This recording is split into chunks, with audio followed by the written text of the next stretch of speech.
आज मेरी किस्मत का फैसला होना था। मैं हॉस्पिटल के बाहर बैठी भगवान से लगातार प्रार्थना कर रही थी कि मेरे पास अच्छी खबर आए। मेरे पति, मेरी सासू माँ और मेरी नंदों को मेरी शादी के 3 महीने बाद ही बच्चे की तलब हो रही थी। अब तो मेरी शादी को 2 साल हो गए थे। आज मेरी तबीयत खराब हुई तो मेरी सासू माँ और मेरे पति मुझे डॉक्टर के पास लेकर आए थे, लेकिन अभी तक डॉक्टर ने ये नहीं बताया था कि मैं प्रेग्नेंट हूँ या नहीं। इसीलिए भगवान से मैं प्रार्थना कर रही थी कि मेरा टेस्ट पॉजिटिव आए। मगर जब नर्स ने अपना चेहरा दिखाया तो उसके चेहरे पर मौजूद उदासी देखकर मैं समझ गई थी कि मेरे यहाँ कोई खुशखबरी नहीं है। वो कहने लगी, आपको वैसे ही वहम हुआ है, आपके यहाँ संतान नहीं हुई और मुझे लगता है कि आप में कोई कमी है। आप अपना चेकअप करा लें, ऐसा न हो कि बाद में आपको ज्यादा महंगा इलाज कराना पड़े। नर्स की बात सुनकर सासू माँ ने मुझे यूं देखा जैसे मैंने कोई बहुत बड़ा जुर्म किया हो। इनके बर्ताव से साफ पता चल रहा था कि नर्स की बात से सबको मायूसी हुई है।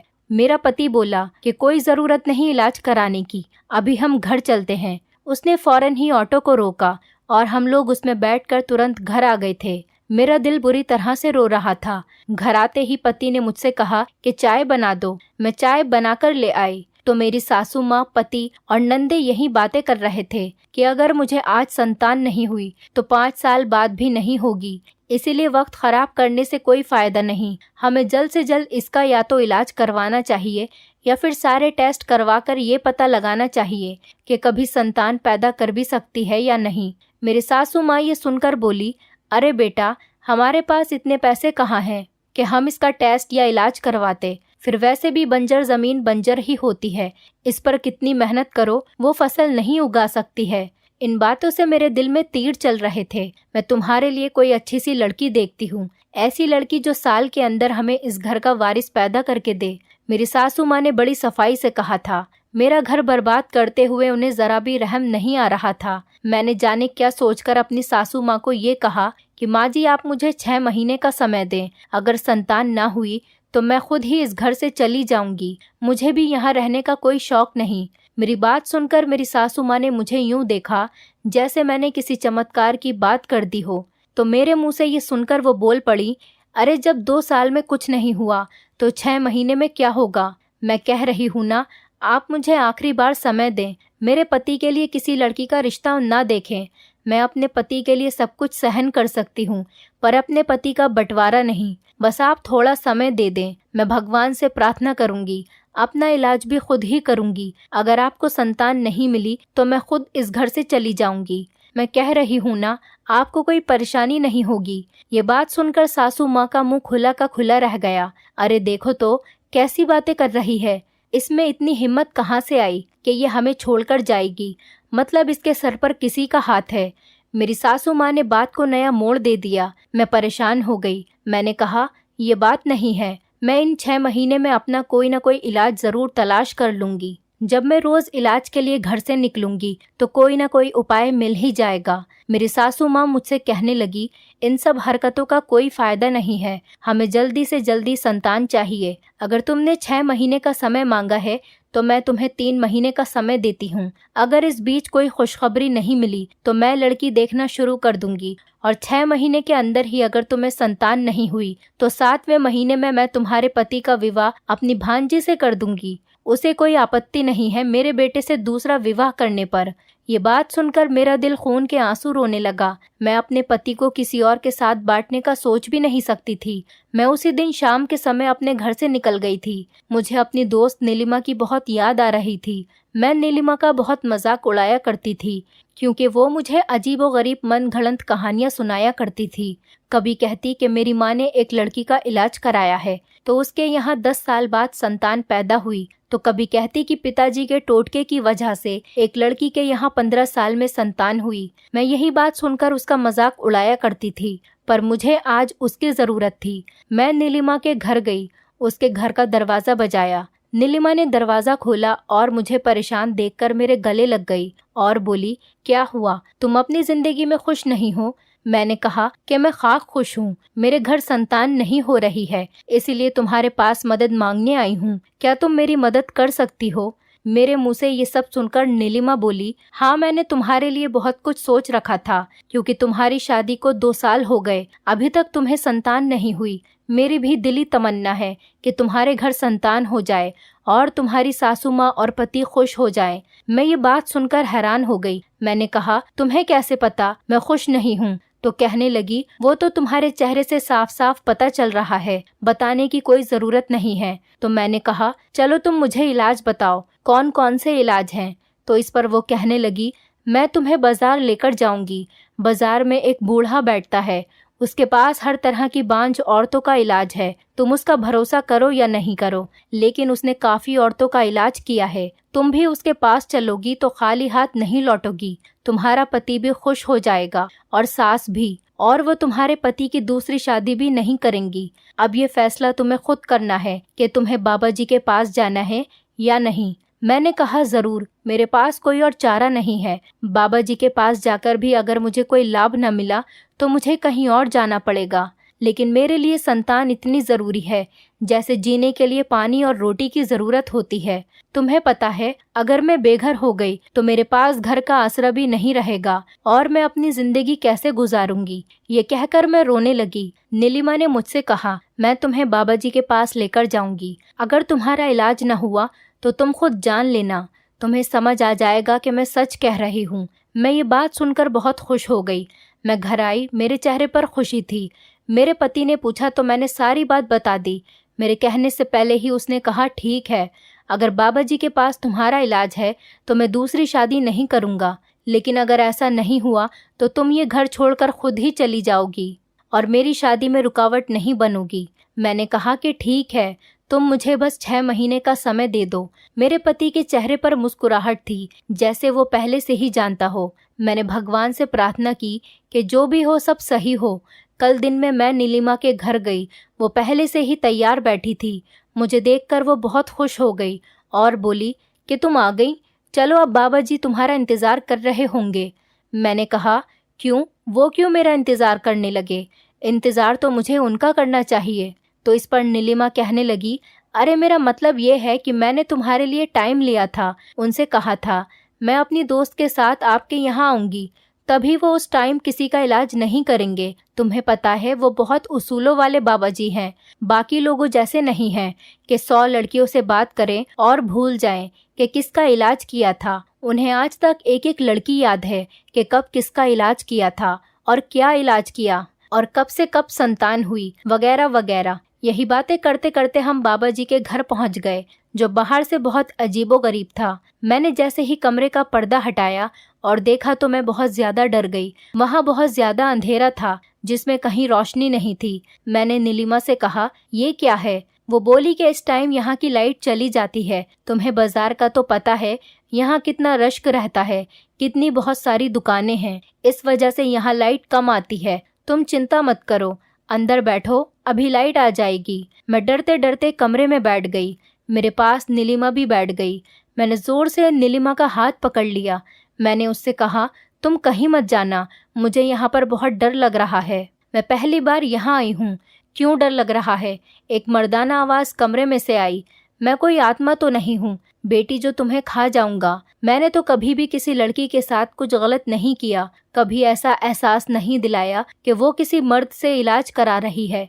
मैं बेटियों को सर उठाकर भी नहीं देखता। बाबा जी की बात सुनकर मुझे और एतराज हुआ कि अगर ये इतना शरीफ है तो मुझे अपनी सफाई क्यों दे रहे हैं। मैंने दिल में सोचा, तभी लाइट आ गई और कमरे में रोशनी हो गई। मेरी नज़र बाबा जी पर पड़ी। वो सच में शरीफ आदमी लग रहे थे और चेहरे पर एक अलग ही चमक थी। कुछ देर के लिए मेरा दिल शांत हो गया कि चलो नीलिमा मुझे किसी गलत आदमी के पास नहीं लेकर आई, वरना ऐसे लोगों की शक्ल बता देती है कि वो कैसे हैं। लेकिन बाबा जी बहुत शरीफ लग रहे थे। मैं उनके सामने बैठ गई। बाबा जी मुझे देखकर कहने लगे, बेटी तुम्हें तो कोई बीमारी नहीं लगती, अपना हाथ मुझे दिखाओ। उन्होंने मेरा हाथ अपने हाथ में लिया और मेरी नब्ज पर हाथ रखा और कहने लगे कि ये किताब पढ़ो। मैं पढ़ने लगी और मुझसे कहने लगे कि मुझे ये पढ़कर बताओ। मैं किताब में देखकर वो पढ़ने लगी। उन्होंने मुझे बिना देखे कहा कि बेटी तुम्हें मामूली सी बीमारी है, लेकिन वो इलाज से ठीक हो जाएगी। लेकिन तुम बांझ नहीं हो, हाँ, तुम्हें दूसरी बीमारियां हैं। अगर तुम चाहो तो मैं उनका इलाज घर के लिए बता देता हूँ। लेकिन नीलिमा बता रही थी कि तुम्हारा पति और सास बहुत तेज हैं, इसलिए तुम्हारा सारा इलाज यहीं करना पड़ेगा। जी बाबा जी, मेरे घर वाले मतलब मेरी सास और मेरे पति ने मुझे 6 महीने का समय दिया है।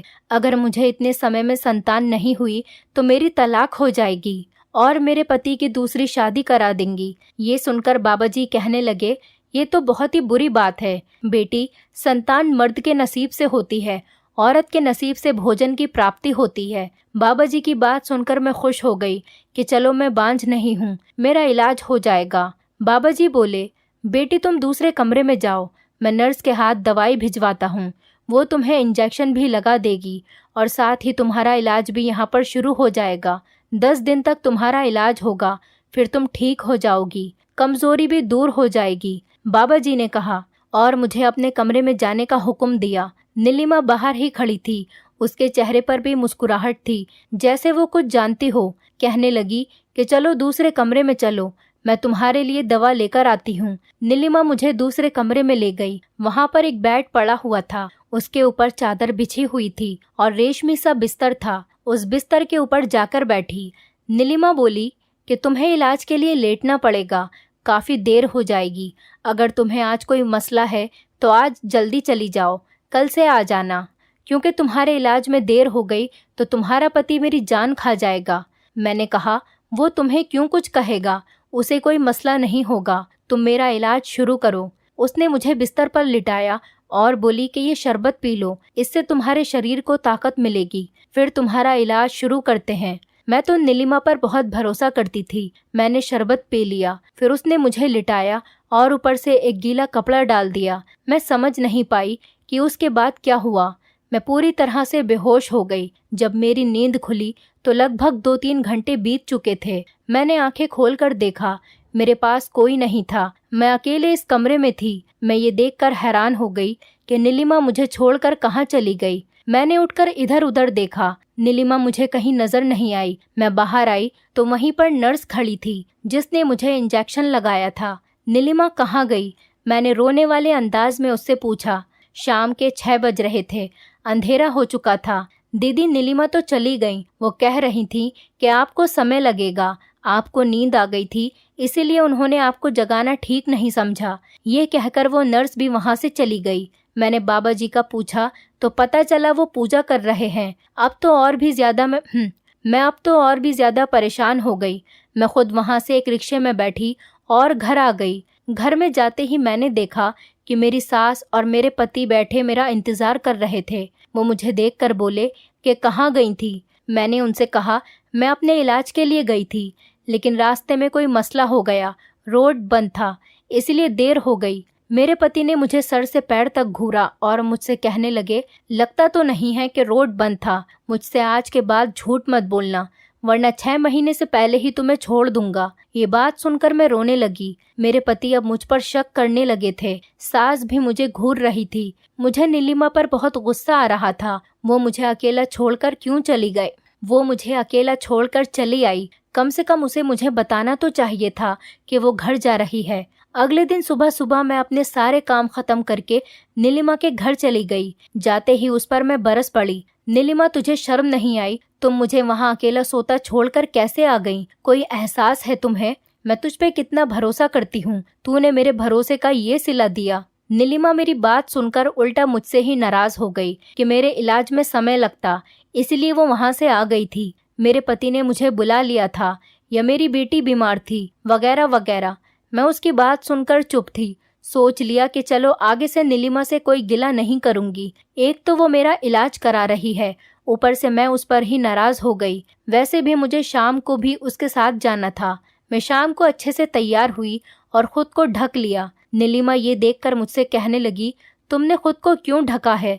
बाबा जी को ये सब बातें बिल्कुल भी पसंद नहीं है, ऐसे ही चलो, वरना वो ये समझेंगे कि हमें उन पर भरोसा नहीं है। नीलिमा बहुत अजीब अजीब बातें करने लगी थी। मैंने भी कुछ नहीं कहा और उसके साथ ऐसे ही चली गई। हम बाबा जी के पास पहुंचे तो वो किताब पढ़ रहे थे। मेरी हिम्मत नहीं हुई कि कल के बारे में उनसे सवाल करूं। मैंने हल्के से बस यही पूछा था, बाबा जी मेरे इलाज में कितने पैसे लगेंगे? तो उन्होंने जवाब दिया कि 9,000 रुपए बेटी। उन्होंने नजर उठाकर मुझे देखा। मैं चौंक गई। 10 दिनों के 9,000 रुपए, इतने ज्यादा तो नहीं है, नीलिमा ने बड़बड़ाते हुए कहा। 10 दिन नहीं बेटी, इसका इलाज सिर्फ 3 दिन ही होगा, और वैसे भी मैं यहाँ पर किसी का इलाज नहीं करता। तुम्हें पता है जमाना बहुत खराब है। तुमने बताया इसके घर में मसला है, इसीलिए मैंने कहा था कि इंजेक्शन और दवाई मैं यहीं पर लगा दूंगा, वरना तो यहाँ जगह नहीं होती। तुम्हें भी पता है। बाबा जी ने बड़ी बेरुखी से कहा। मुझे उनके मिजाज का कुछ समझ नहीं आ रहा था कि वो क्यों गुस्से में हैं। खैर, बाबा जी ने मुझसे बात नहीं की। मैं दूसरे कमरे में आ गई। नीलिमा वही शरबत लेकर मेरे पास आई और बोली, चलो ये शरबत पी लो ताकि तुम्हारा इलाज शुरू हो सके। मैंने कहा, तुम्हें मुझे ये शरबत पिलाने की इतनी जल्दी क्यों है? मैं ये शरबत नहीं पीना चाहती। तो वो मुझसे कहने लगी। तो वो बोली, तुम मुझ पर शक कर रही हो? मैं तुम्हारी दोस्त हूँ, तुम्हारे बारे में बुरा क्यों सोचूंगी? ये कहकर उसने शरबत मेरे मुंह के अंदर डाल दिया। मैंने कहा, अच्छा पीती हूँ। मैंने आधा पी लिया और आधा अपने कपड़ों पर गिरा दिया और उसको पता भी नहीं चला। कमरे में बहुत ज्यादा अंधेरा था, लेकिन आधा शरबत पीने की वजह से मैं अच्छी खासी बेहोश हो चुकी कि उसने मुझे लिटा दिया। फिर नर्स कमरे में आई और बोली, इस लड़की को नींद क्यों आती है? क्या कोई नशा करती है? नीलिमा कहने लगी, नहीं नशा तो नहीं करती, लेकिन इसे बहुत ज्यादा नींद आती है। ये कहकर उसने जल्दी से नर्स से इंजेक्शन लिया और बोली, ये मेरी दोस्त है, तुम बाहर जाओ, इसे इंजेक्शन मैं लगा दूंगी। अचानक नीलिमा जोर से चिल्लाई और बोली, बाबा जी को बुलाओ, मुझे उनसे कुछ काम है। नर्स भागती हुई गई और बाबा जी अंदर कमरे में आए। मुझे नहीं पता मैं किस हालत में पड़ी थी। इसके बाद एक अजीब सा शोर होने लगा। बाहर जैसे पुलिस की गाड़ियां थी। अजीब हलचल मच गई थी। जब मेरी आंख खुली तो मेरे सामने का नजारा कुछ और ही था। मेरे सामने मेरी सासू माँ और मेरे पति खड़े थे। ये देखकर मैं बहुत डर गई। मेरे पति मुझे घूर रहे थे। मेरे शरीर पर चादर नहीं थी और मैं बहुत बुरी हालत में बिस्तर पर पड़ी थी। ये क्या हो रहा है? यहाँ पर तुम अपना ऐसा इलाज कराने आती हो? मेरी सास गुस्से में बोली। मेरे पति उंगली उठाते हुए बोले, माँ, मुझे तो पहले ही इस पर शक था कि ये यहाँ क्यों आती है।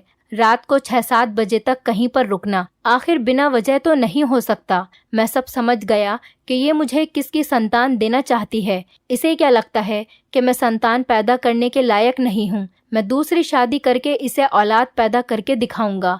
मेरे पति गुस्से में बोले जा रहे थे। मैं एकदम उठकर बैठी। मैंने देखा मेरे आसपास तो चादर भी नहीं थी। बाबा जी कहाँ गए थे? अच्छा, अभी भी तुम्हें अपने यार की फिक्र है। मेरे पति बहुत गुस्से में बोले, वो जेल चला गया है, मैंने उसे पुलिस से पकड़वा दिया है। वो धोखेबाज आदमी तुम्हारा इलाज नहीं कर रहा था, तुम्हारा फायदा उठा रहा था। और तुम जैसी बगैरत औरतें तो चाहती भी यही है कि उनके साथ ज्यादा से ज्यादा लोग संबंध बनाएं। मैं अपने पति की बातें सुनकर रोने लगी। हाँ, अब रोले मगरमच्छ के आंसू, लेकिन अब मुझ पर कोई असर नहीं होगा। मैं तुझे घर जाकर ही तलाक दिलवा दूंगी। वैसे घर जाने की भी क्या जरूरत है, तू इसे यहीं तलाक दे दे। मेरी सास ने मेरे पति की तरफ देख कर कहा। मैंने उनसे कहा कि भगवान के लिए मुझे माफ कर दें। मैं नहीं जानती थी कि बाबा ऐसे हैं। मैं तो नीलिमा के कहने पर यहाँ आई थी।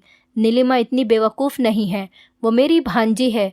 तुम्हारी दोस्त बाद में है, पहले मेरी भांजी है। अब मैं इसी को अपनी बहू बनाऊंगी। मेरी सास ने ये कहा तो सारी बात मेरी समझ में आ गई। मैंने उससे कुछ नहीं कहा, क्योंकि जो लोग मेरे साथ इतना कुछ कर सकते हैं उनसे और क्या उम्मीद की जा सकती है। नीलिमा उनकी भांजी थी, मेरी दोस्त बाद में थी। ये बात मुझे आज पता चली थी। रास्ते में जाते हुए मुझे नीलिमा मिली। वो मुस्कुरा रही थी। उसे देखकर ऐसा लग रहा था जैसे वो मुझसे जीत गई हो। नीलिमा, तुम्हें किस बात की खुशी है? तुमने एक धोखेबाज को मुझसे छीन लिया। मुझे कोई फर्क नहीं पड़ता कि मैं एक ऐसे इंसान से दूर जा रही हूँ, लेकिन मुझे ये बात समझ नहीं आई कि मेरी सास ने मेरी शादी क्यों करवाई, अगर उन्हें मेरी तलाक ही करानी थी तो। इसलिए कि तू संतान नहीं दे सकती और ना ही कभी दे सकेगी। ये कहकर नीलिमा ने मेरी तरफ देखकर गली में थूका। मुझे उसके घमंड पर बहुत अफसोस हुआ, लेकिन कहते हैं ना कि जिसका कोई नहीं होता उसका भगवान होता है। नीलिमा, मेरे पति और मेरी सास ने मेरे साथ बहुत गलत किया, मेरी बेइज्जती की, मुझे घर से भी निकाल दिया, तलाक भी दे दी। 1 हफ्ते बाद उसने नीलिमा से दूसरी शादी भी कर ली, लेकिन सारी उम्र संतान के लिए तरसता रहा। भगवान ने उसे दूसरी बार भी संतान से खाली रखा। मेरी सास अगर अब अपने बेटे की दूसरी शादी करवाती तो खानदान वालों के सामने खुद ही जलील होती, क्योंकि अब उसका बेटा नामर्द बन गया था। सबने कह दिया था कि उसे एक बीवी से संतान नहीं हुई और दूसरी से भी नहीं हो रही है, तो इसका मतलब यही नामर्द है। अब मेरा पति समाज में नजर उठाकर नहीं बल्कि नजर झुकाकर रहता है, और नीलिमा भी अपने पुराने दिन याद करके रोती रहती है और अपने आप को कोसती है। दोस्तों, इस कहानी के माध्यम से मैं आपसे बस यही कहना चाहती हूँ कि अगर हम किसी का बुरा सोचें या बुरा करें तो हमारे साथ भी कभी अच्छा नहीं हो सकता। दोस्तों, उम्मीद करती हूँ आपको हमारी कहानी पसंद आई होगी। कहानी पसंद आई है तो वीडियो को लाइक करें, चैनल पर नए हैं तो चैनल को सब्सक्राइब करें और हाँ, नोटिफिकेशन बेल को जरूर दबाएं ताकि अगली अपडेट सबसे पहले आपको मिले।